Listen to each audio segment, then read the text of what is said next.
జీవము కలిగిన వాడు, నీ మొరను ఆలకించడానికి నేను ఉన్నాను అన్నవాడు, నీ కన్నీటి తుడవటానికి నేను చూశాను అన్నవాడు.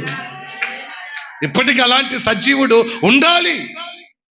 అందుకే కదా మనం వెంబడిస్తున్నాం, అందుకే కదా ఆరాధిస్తున్నాం, అందుకే కదా పూజిస్తున్నాం. ఎందుకంటే నా మాటలు వినగలిగిన వాడు, చెవి యొక్కి ఆలకించువాడు ఉన్నాడు. అందుకే నేను ఆయనను వెంబడిస్తున్నాను, అందుకే నేను ఆయనను ఆరాధిస్తున్నాను, అందుకే ఆయన నేను పూజిస్తున్నాను, అందుకే ఆయన వెంటపడుతున్నా. ఆయన ఉన్నాడని వెంటబడుతున్నా, నా మాటలు ఆలకిస్తున్నాడని వెంటబడుతున్నా, నా పరిస్థితులన్నీ బాగు చేస్తాడని, నా కన్నీరు తుడుస్తాడు అని, నా ఇంటి వాతావరణం దశనే మార్చివేస్తాడని, నా పిల్లల భవిష్యత్తును నిలబెడతాడు అని నేను ఆయన ఆరాధిస్తూ పూజిస్తున్నా. అందుకే ఆయన నిన్ను వెంటబడుతున్నా. స్తోత్రం. నీ చేసే పని అదే, మరి మీరు చేసే పని అదేనా? చెప్పండి. నా సెలక్షను ఓకే, నా సెలక్షను నా యేసయ్యే, నేను సెలెక్ట్ చేసుకున్న నా యేసయ్య సజీవుడు. అందుకే ఆయన నేను పూర్తిగా నమ్ముతున్నాను.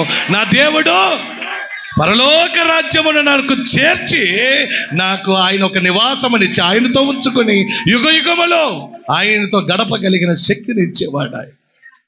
అందుకే నేను ఆయన్ని సెలెక్ట్ చేసుకున్నాను. ఈ లోకంలో అనేక నమ్మకాలు ఉన్నాయి, కానీ నా నమ్మకం ఏంటో తెలుసా? యేసయ్యే నా నమ్మకం, యేసయ్యే నమ్మకం. సెలక్షన్ చేసుకోవటానికి లోకంలో అనేకమైనటువంటి సెలక్షన్స్ ఉన్నాయి, కానీ నేను సెలెక్ట్ చేసుకుంది యేసయ్యను.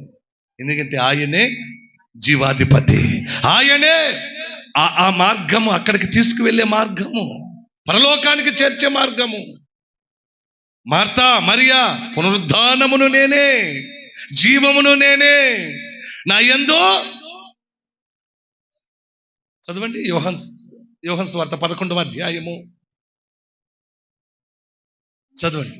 అందుకు యేసు, పునరుద్ధానమును జీవమును నేనే, నా యందు విశ్వసించువాడు చనిపోయినను బ్రతుకును. దేవుడికి స్తోత్రం. ఆయనే బ్రతికి లేచాడు అన్నట్లు కాదండి, మనల్ని కూడా బ్రతికిస్తాడట. ఆమేన్. మనల్ని కూడా బ్రతికిస్తాడట. ఆయన బ్రతికి మన మధ్యకు రావటం అనేది కాదండి, మనకు కూడా జీవమునిస్తాడట, మనకు కూడా మహిమ శరీరం ఇస్తాడట, మనల్ని కూడా లేపుతాడట, మనల్ని కూడా చెప్పండి మనల్ని కూడా లేపుతాడట. దేశలోకం రాసిన పత్రిక 4వ అధ్యాయంలో కూడా కనబడుతుంది. ఆయన తిరిగి రాబోతున్న దినములో వచ్చినప్పుడు, రాకడ సమయంలో ఆయన యందు విశ్వసించిన ప్రతి